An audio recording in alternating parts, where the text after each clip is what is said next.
Hello and welcome to the Economy This Week series of Drishti IAS. I am Ritu and today's session is about important economic events which had happened in the past week, and this session is important for your GS 3 perspective. Moving towards the points of discussion part.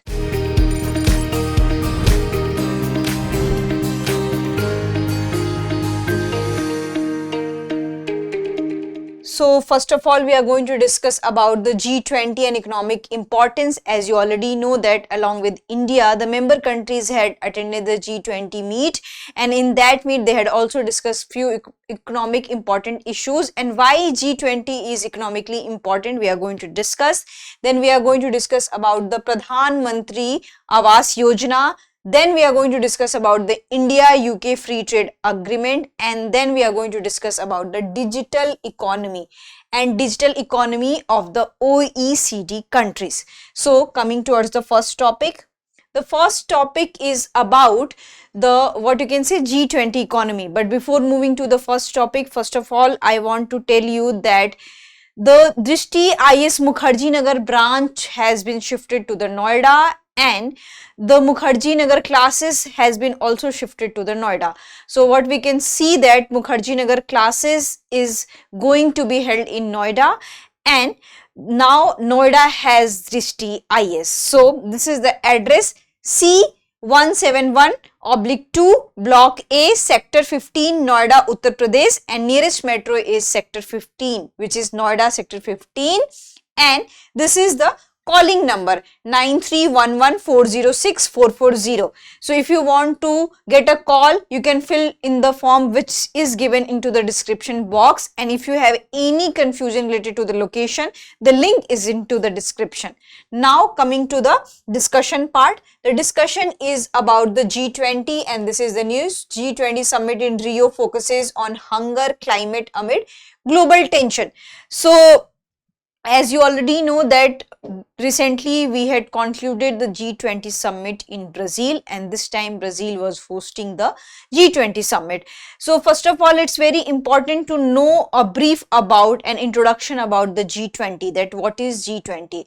So G20 is a bloc. Unlike the other institutional organization, it is a bloc, and it has the 19 member countries and two unions. One is the European Union and another is the Africa Union. So this is about the G20, and it is a forum of the largest economies, and that meets regularly, and they discuss on the global economy.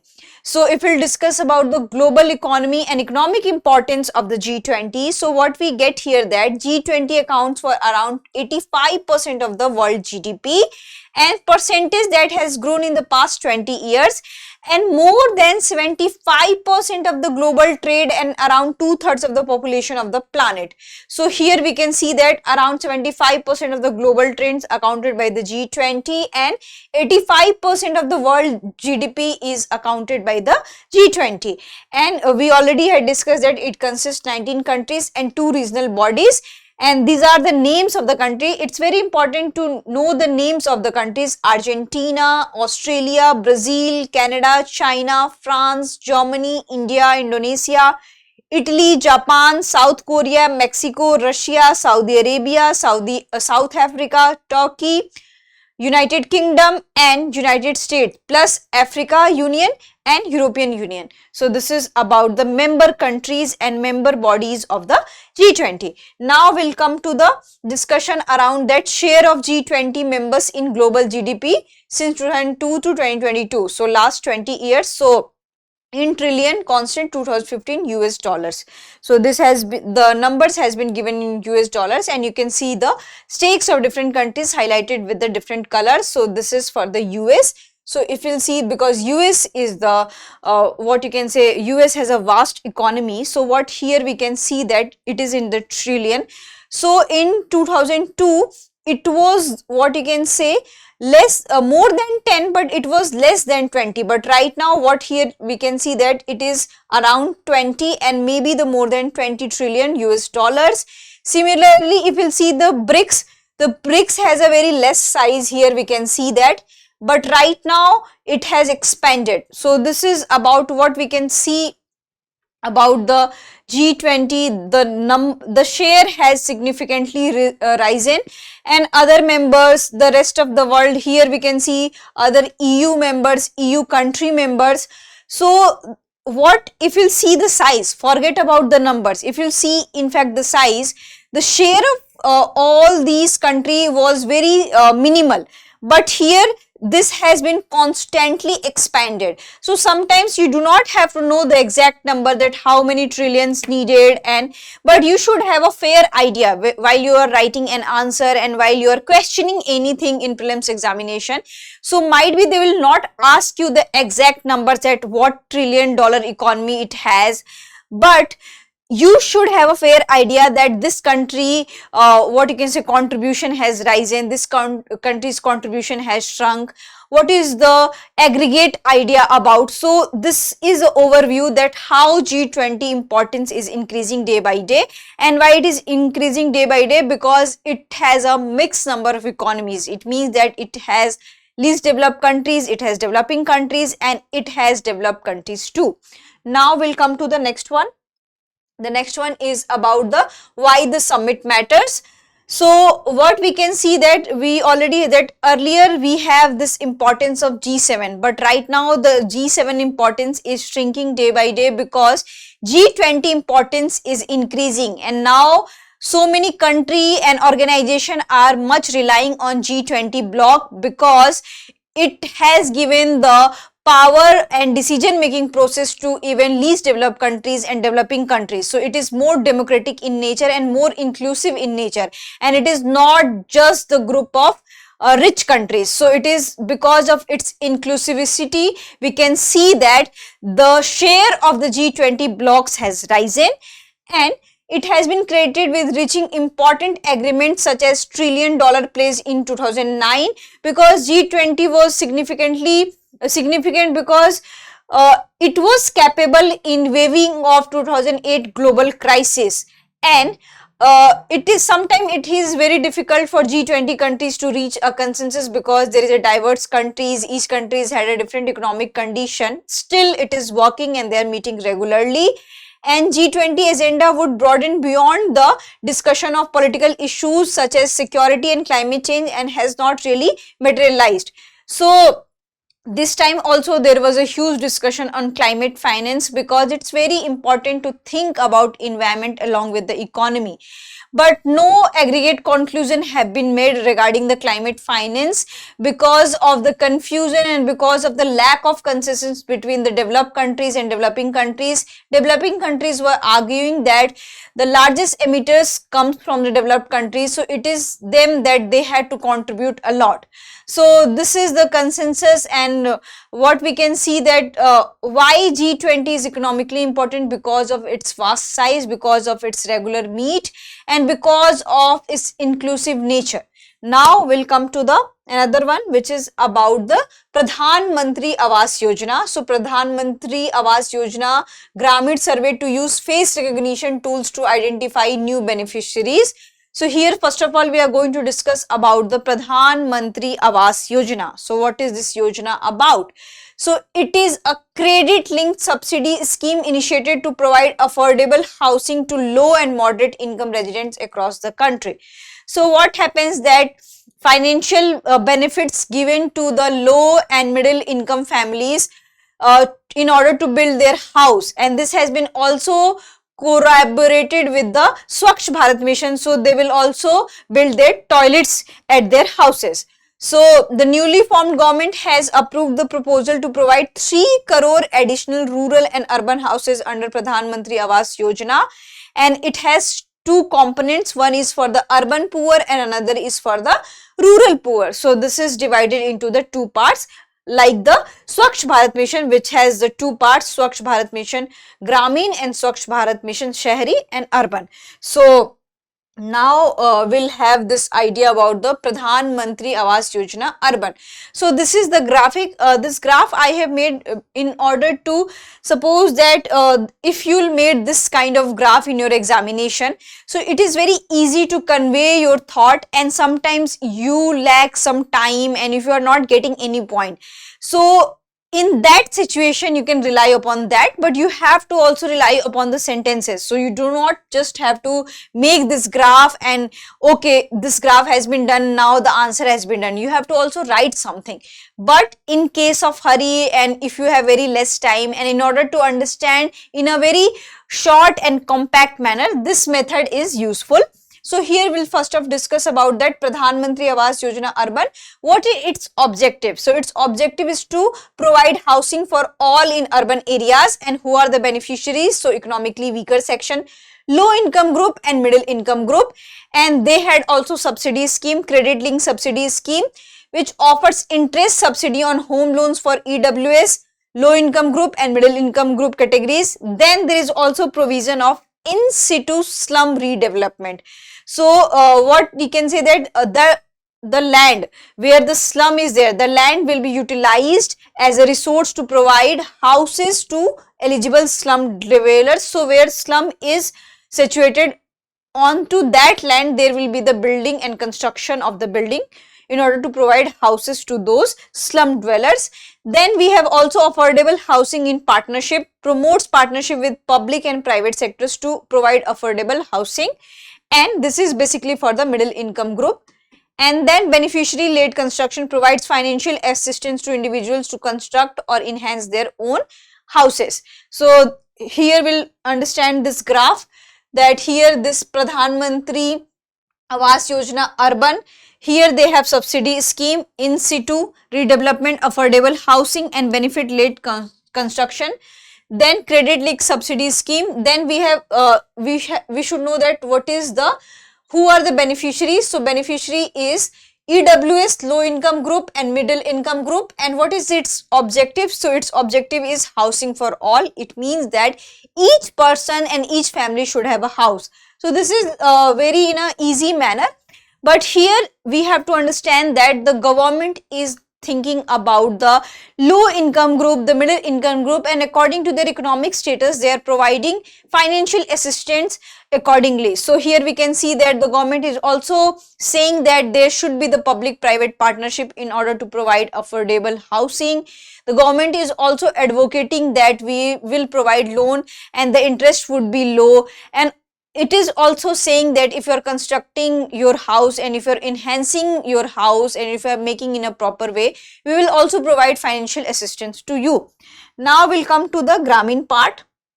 So this is for the Gramin, what its objective. So its objective is to provide Pakka house with basic amenity. So what is Pakka house? So many times we can see that when you are passing and on the outskirts, there are few people who are living in the mud houses, who are still living into the bamboo houses.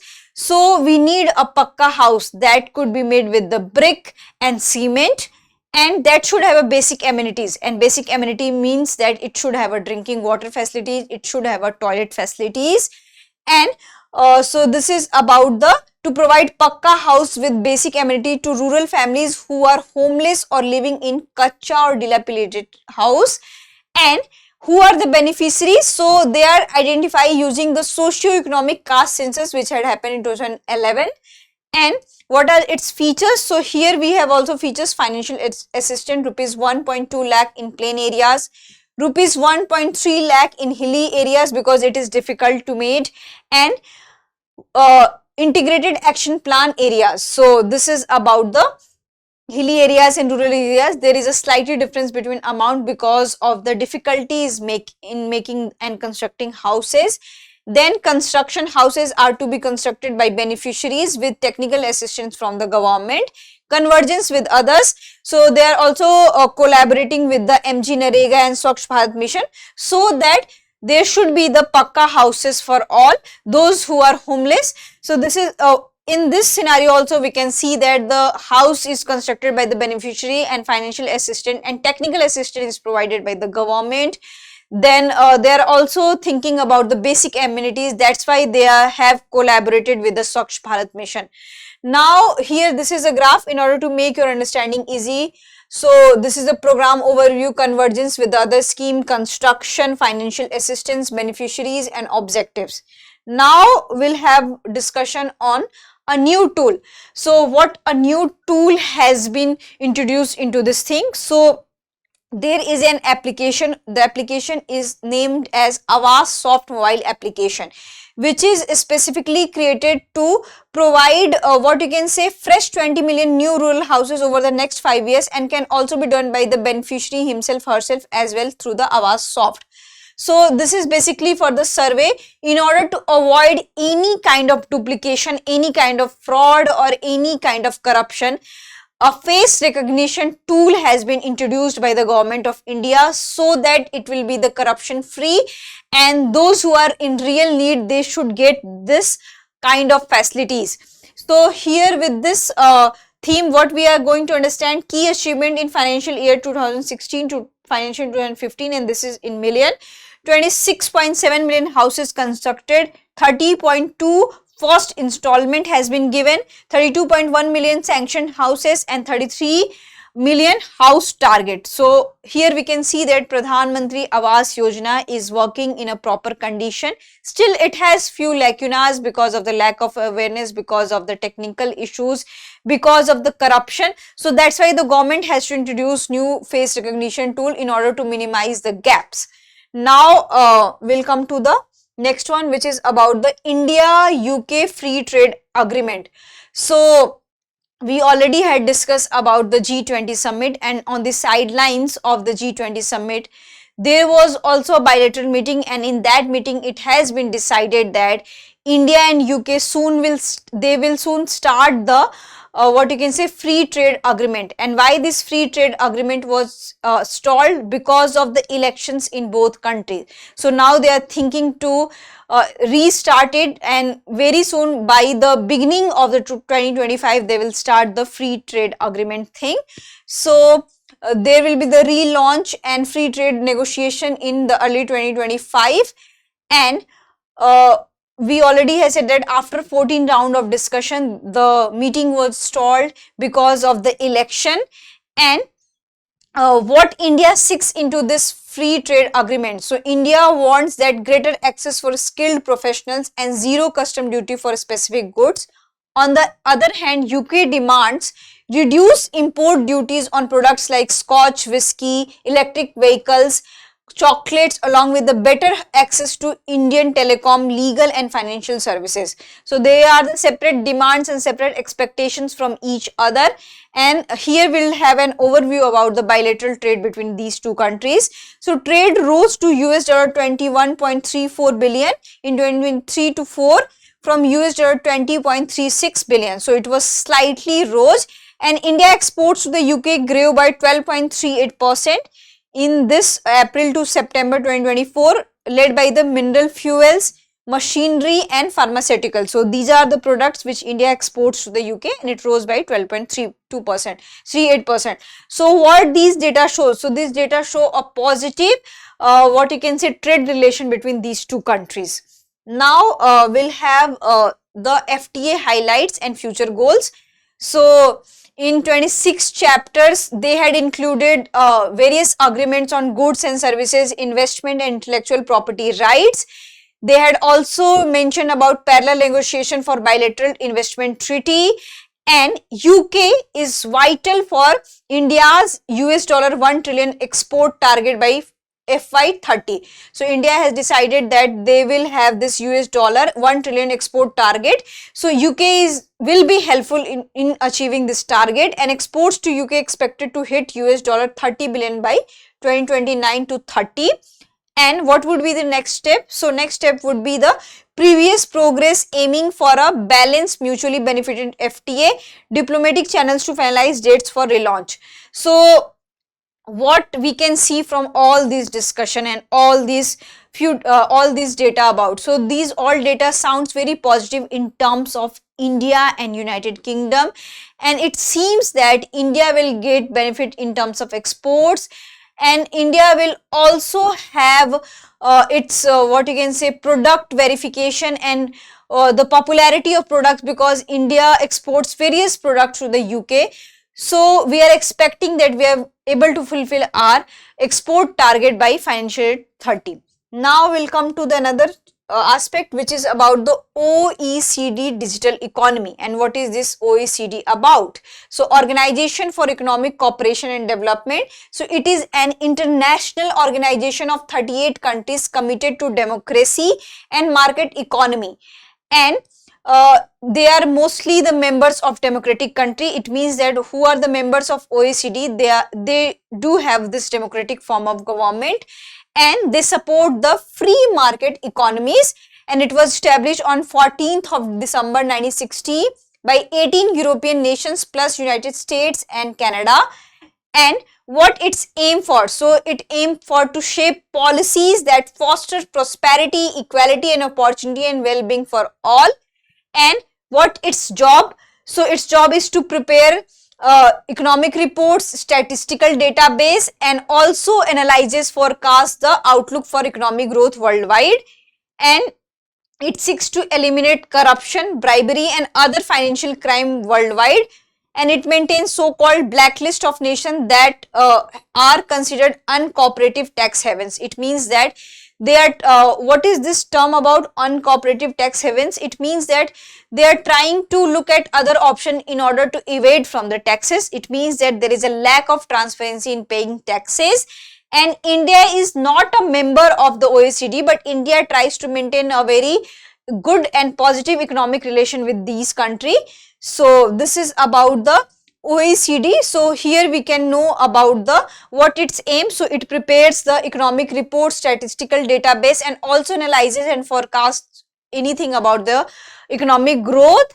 Also we can see that what it's aim for. So it aims for the prosperity, well-being of the world economy, and we can see that it supports the free trade economies.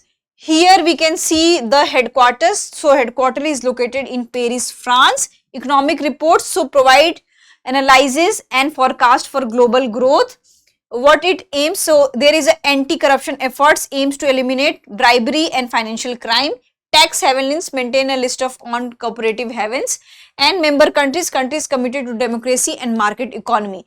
So this is an overview about the OECD. In short, we can understand that it tries to bring peace and prosperity. It tries to analyze different economic situation, and it also forecasts, it also warns that if we'll take such kind of the steps, we can be in danger. It also analyzes that which could be the model for the other countries, and it has also this very good that it tries to create transparency so that there will be the free economy and free trade between the nations. Now we'll come to the why here we are discussing about the digital economy, because there was an outlook published by this OECD, and here we are going to analyze about the digital economy because this time there was a lots of discussion on digital economy, and in fact in G20 also there was a discussion on digital agricultural mission and various missions related to the digital India and digital world. So that's why it's very important to have an overview of the OECD economies and what this outlook tells. So 90% of the countries had a national digital strategy and were developing one in 2023. 50% individuals avoiding certain websites, application or social media due to privacy concern. So they are talking about the digital pressures. And 11 to 24% the share of women among what you can say information technology specialists in OECD countries. So this number is very low because out of 38 countries, only 11 to 24% women are a part of ICT technology. So now here we'll discuss about the digital policies and evolving rapidly and remain a top priority for countries. So here they had talked about the digital policies. In 2023, digital government connectivity and skills topped the list of digital policy priorities. So what we can see that countries are giving to the priorities to the digital policy, and each country has their digital policy. In India, we do have a digital policy, Make in India, Digital India, digital agricultural mission. These are the part of the digital policies, and what we can see that increasingly developed at a high level of government, national digital strategy play a critical role in coordinating these efforts, and nearly half of the 38 countries surveyed developed these strategies through dedicated digital ministries up from just under a quarter in 2016. So what we can see that they are not just designing the digital policy, they are also designating a ministry and ministers for a digital development. And among 1200 policy initiatives tracked across the OECD, 1/3 aim to boost digital technology adoption, social prosperity and innovation, and AI and 5G are the most often cited technology. So here we can see 2-3 outcome from this slide, that the countries are focusing on the digital policy, and if they are focusing on the digital policy, they are also following the norms like creating a separate department, creating a separate ministry, appointing a separate minister for that. Also we can see that various policy initiative tracks across the OECD. It means that whatever out of 1200 policies designed by different countries, 1/3 and most of the countries has this digital boost and digital infrastructure. So they had mentioned about the digital infrastructure and digital boost, and it had also discussed the importance of artificial intelligence and 5G technology in shaping such kind of the digital policies. Then we'll come to the our digital future requires ubiquitous, affordable connectivity and a diversity of skills. So what is ubiquitous means that which should be very common, which should be affordable and which should be accessible. So there is a demand for reliable, affordable connectivity so that everyone can afford. And we can also see the rise of fiber. It means that fiber has become the dominant broadband access, and also we can see the increase in mobile data usage in the time period 2018 to 2023. And why we can see that? Because there was more room for affordability, availability and quality, and this is very much important especially for the rural area. So for rural area we need to work on to these lines. And meanwhile, advancement in artificial intelligence and robotics are reshaping skills requirements, highlighting the need for investment in education, training and lifelong learning initiatives. So with digital infrastructure and digital economy, various kind of softwares, various kinds of artificial intelligence are coming. So we need a person to handle all these things, and we need a separate training base so that they can understand the algorithm of all these digital technology. Now they are talking about the women. As you already know that women, there is a digital divide in terms of the men and women. So here what we can see that we already discussed that very less participation of women can be seen, and only 11 to 24% of information and communication technology, especially in OECD countries. So if we'll talk about the ICT experts, so women number is very less here, and this is the number. So women also need to work on to this kind of things, and people should promote digital infrastructure and digital access to the women. And promoting ICT skills and entrepreneurship among women is vital to unlocking their full potential in this sector. So suppose that if this number will become larger, and for 24 it will become 48, so we can see that how much digital revolution will have. Now we'll come to the another aspect, which is about building trust in online spaces require new media literacy strategies and addressing privacy and security concerns. So along with the what you can see this digital access and digital infrastructure, which is providing information to us, which is assisting us in our various jobs, it has also very difficult to prevent misinformation, misleading advertisement and various other things which questions the very authority and very sanctity of the news. So this is a cause of concern. And here what we can see that in 2024 OECD TruthQuest survey reveals that over half the respondents avoid certain websites, apps or social media due to privacy concern, because there is a problem of digital fraud, cyber crime, digital arrest. So this is also one of the things that people are avoiding certain websites because they are feeling unsafe. And we need to work on the strengthening product and service security so that we can provide good information online. So now we'll come to the next one. Next one is about technological innovation offers solution to reach net zero targets and protect the planet. So here what they are saying that if we will develop technically, it will also help into combat climate change kind of thing, because there will be no problem of the supply chain. So there will be the easy and smooth access to supply. So it will be very helpful in combating the impact of the climate change. So digital technologies such as Internet of Things and artificial intelligence can help achieve environmental goal by reducing cost and accelerating innovation in energy grids. And global transport can also benefit from digital tools. So what we can see, that if we'll reduce the cost of transportation, if we'll reduce the cost of various kind of infrastructure which is related to the environment, there will be also help to the environmental sector. And this is the overview I have given: balancing digital innovation and environmental sustainability, digital technology, Internet of Things for energy efficiency, AI in supply chains, e-waste generation, energy consumption and environmental impact.